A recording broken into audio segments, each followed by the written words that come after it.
when preparing, writing, working on the script for this, it was interesting watching it where I feel like there were creative, I'm not sure what the correct word would be. There were Liberties, ideas. maybe. Yeah. Uh-huh.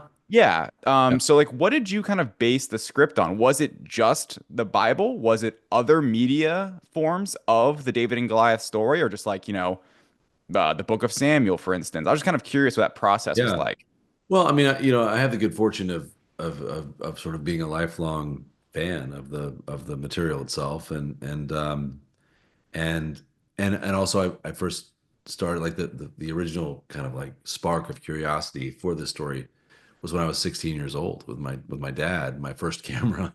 We went to Israel and did a little mini documentary, and I just went to these ancient places and went to King David's tomb, and in his city. This is 1 square mile city, Jerusalem, but echoes throughout the centuries, and it just a spark of curiosity went off. And so for 15 years, I've wanted to.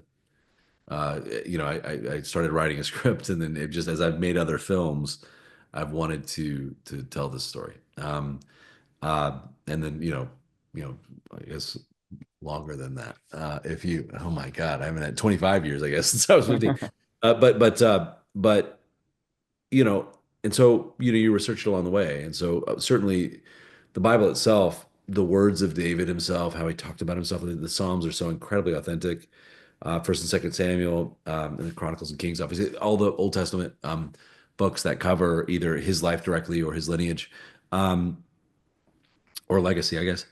Um, and then supportive material, other books, other portrayals in the media, and then a ton of scholars once we really got started. Mm. Uh, just sort of an endless curiosity on the story itself that has sort of been the basis of my career. So it's sort of like every other story I've had the privilege of telling, the films that I've made or been involved in making. I've just been trying to tell the story of David. So it's been a lifelong, or career long, I guess, quest for me to try to get to the story.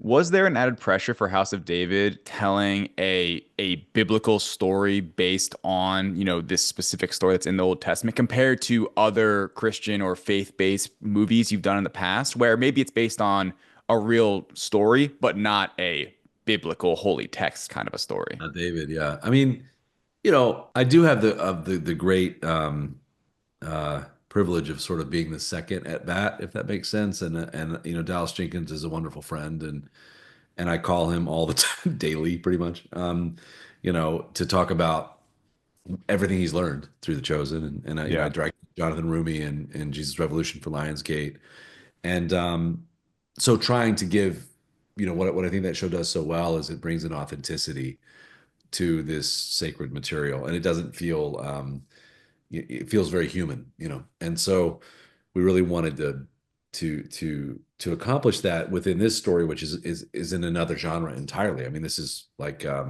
epic adventure. This is like Lord of the Rings, in terms Yeah. of the story drivers. But we wanted it to have that kind of humanity and authenticity, and we wanted to honor the stories. And ultimately, sometimes it's just best, I think, to not overthink it. To be like, you know what, I want to make something that's meaningful and entertaining to me, that comes from a book that I love. I hope it's meaningful and entertaining to other people, and I'm going to do the best I can.